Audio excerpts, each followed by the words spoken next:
Hello everyone, this is Princess here, and for today's video we are going to talk about Transcendence Tier 15, and we're also going to talk about Rem. As you can see, she is the new burst character. She's going to get a rework, and she gets Force Echo and a burst, and Vaughn also comes back as he is getting a rework, and he gets Force Echo as well. So let's get started. So Rem's force weapon is called the Zwill Blades, which will grant the force time Resonance Holy, and her force partner is Rosa. This will move a selected ally's turn after Rem. In other words, you get to pick who will go after her, and then raises the party's Brave based on 100% of Rem's max Brave, and then she will deal a 6-hit AoE Brave split HP attack dealt 4 times, and then raises Brave based on HP damage dealt. So then going over to the bonuses. So you get 20% when the party grants Brave to an ally, 20% when Rem grants Brave to an ally, and then 40% when party Brave is above 20% after a turn. Okay, so then we have her burst weapon, which is called the Orichalcum Dirks. This will grant the finishing burst Will carried on Twin Blades. It's an 8-hit AoE Brave, full HP attack that is dealt twice, and her burst effect is 6 turns. As for the burst effect itself, so 100% party HP heal based on Rem's max Brave when the effect expires, and it grants recast increase to the party after a turn.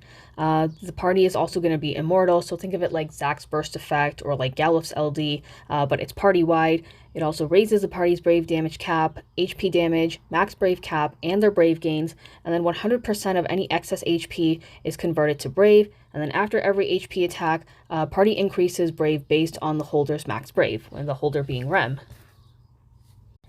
So for Transcendence, starting with the left gate, you are going to fight the Gaia Behemoth. There's going to be 2 of them, and the orb just requires magic Brave damage, and you're also going to need a green crystal character. So then for the right gate, you're going to need a red crystal character, and you're going to be fighting 2 Sergeant Imps. So the orb cancels when their HP is below 80%, and then just reappears below 50%, and also appears when the fight starts. So basically, you got to do a lot of damage before you die, and you don't want to get PTSD after fighting these things from Sephiroth's Heretic Slufenia.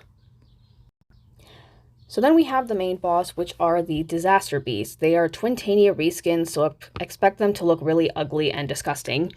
So for their attacks, Sundering Claws will raise its attack and speed and its defense.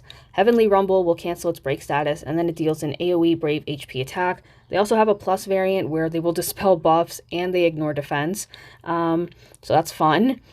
So basically the strategy is to just deal a lot of damage, because if we go further down over here, whoopsies, so right over here, when their HP is below 70%, they will lower your max HP, but then if you get them past 60%, it reverts back. But then when they are at 28%, they will heal 20% of their HP and then lower your max HP again. So it's kind of like just back and forth of like your HP going down and up. And then I mentioned here, so when their force time is canceled, the bosses will be inflicted with speed down, and then their turn rate down as well. The plus version is the same and just procs when the party has 15 or more buffs. So then for the force weakness, you mainly just want to use a magic force to just halt their force gauge, or just like cancel their force time. For their gauge, I have it here twice. That was on accident, but basically the gauge increases by 2% whenever the player acts. And then for the rest of the fight, so they lower your attack, Brave damage, and HP damage by 30%. And then if we look down over here, at 1 out of 5, the reduction is increased to 50%. And then 3 out of 5, it is increased to 100%. So then for their force time, they will use Destruction Comet, which reduces the party's Brave by 100% and then raises the boss's Brave based on damage dealt. They have a plus variant as well, where they remove all of your buffs and inflict Confuse to the party for 10 turns, but this can be averted if the party has 12 or more buffs. And then during force time, your attack is decreased by 200%, and any inflicted debuffs and casted buffs have their duration decreased by 100. So overall, you don't want the bosses to get any turns, and like just try to like deal as much damage to them as you can. So additional attackers like Core or Noctis will help. Party auras, so like Rem, obviously. If you have Aerith, you can use her. If you have Penelo, that works as well.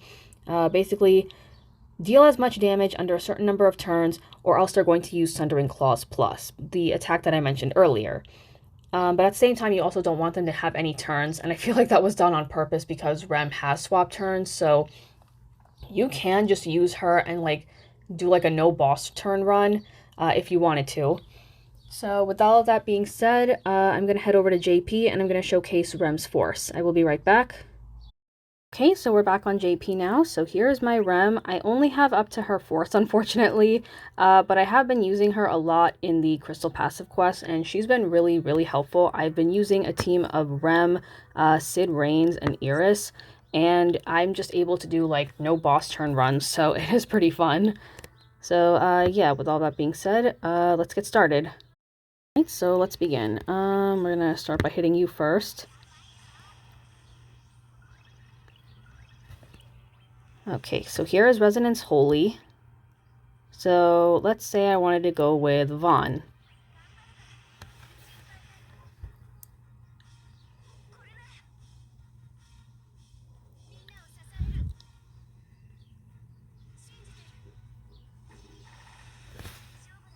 And there we go. I do like that little ballet twirl that Rem does when the fight, or like when she casts Holy with Rosa. That's really cute. But yeah, after that, so now Vaughn is up next, so that's pretty nice. And as I mentioned before, Rem can also pick herself, so if you wanted to do like some crazy like force time shenanigans, you could do something like have Rem go with her Echo, do it again, or like just go in with her standalone burst. And yeah, like, you know, you can keep the force time up a little longer. So like just to demonstrate, I pick her over here.